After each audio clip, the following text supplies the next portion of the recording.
we talk about renunciation, so there are the two ways of the renunciation. Mainly the renunciation doesn't mean that you have to leave everything what you have. So sometimes we used to get a lot of the misunderstanding of the renunciation. So when we talk about renunciation, it doesn't mean that you have to leave everything. But it means that we have to overcome the attachment toward what we possess and what we have, to overcome the attachment. But this term, the attachment, sometimes it creates really lots of the confusions in the people's mind. Small example. We have to really understand the difference between the attachment and the desire. One very simple question. What is the key point to become the success? What is the key point of the success? Never quit. Yeah, but the one thing, very interesting thing is the key point to the success is the desire. Desire is a key point to the success. So someone asked that question to the Socrates. So Socrates asked him to come to the riverside. Then he will tell you the key point of the success. The person went nearby the river bank. Then what happened is Socrates just caught his neck and just put his head under the river. So then he really struggled very hard to get out of the river. So then the Socrates told him that, the desire. When you have to leave, you need the desire to leave. Then only you can leave. So that's why the key point of success is desire. That is very true. Very 100% true. But sometimes people will get confused with the term of the attachment, the desire. Buddha told to overcome this attachment, but he never told to overcome the desire. Very interesting thing that he told the monks should have the less desire. When you have the less desire, then only you can focus on what you do. Sometimes we have a lot of the desires in our mind, so we cannot follow our passion. Because you have a lot of the desire. So when you have a less desire, one desire, then you can focus much better. So that's why the renunciation means overcoming the attachment, not to overcome the desire, okay? So that's why sometimes you get confused with the term the attachment and the desire. From Buddhism point of view, it's a totally different attachment and the desire. So that's one very important key point is that sometimes we used to have a lot of very strong attachment, especially the attachment toward the self. So the attachment toward the self, it's a very strong, very, very strong. I can give you the very simple example that how strong is that.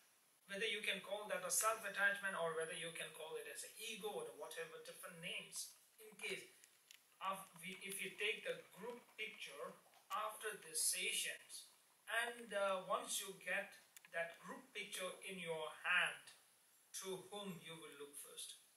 Yourself. Yeah, you look. Am I right? You look yourself first. Then you will try to see that how you look in that group picture. If you look good in that group picture, you will feel happy with that group picture.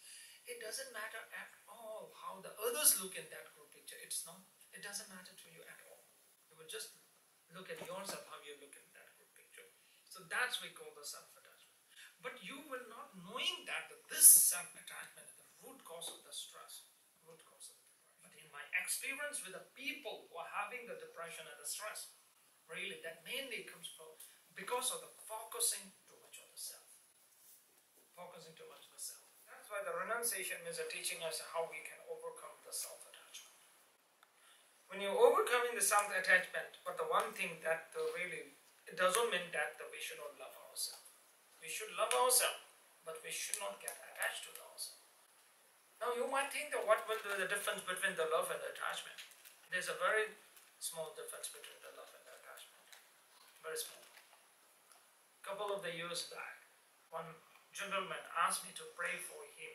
He told me he's going to marry his fiancée a week after.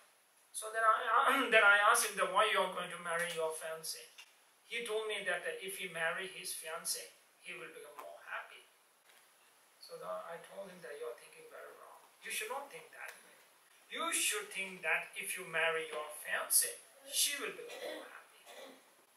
So that's the difference between the attachment and love. Attachment mainly comes for the thinking for your own happiness, your own happiness. That we can call as a self-cherishing attitude. One sort of that, a self-cherishing attitude. So attachment will focus more on the self-welfare. Love, pure love, should base on the thinking the welfare of the other. That is love. So that's why the renunciation bit talks about the transforming the attachment toward the love, overcoming the attachment. That means how we can transform the attachment toward the love. But right now, what we are doing is a totally opposite. We are transforming the love into the attachment all the time. Beginning, you start with the love, then slowly the love will be changed into the attachment. That way, first you say that you love someone, you care someone, but slowly that love will transform into the change into the attachment. Then, whom you love, that you love because of you are loving yourself, because of your own happiness. Example, I'm sure that you love that person who makes you more happy, makes you more happy. You love that person whom you feel more comfortable to spend the time. Am I right? We are very practical, okay?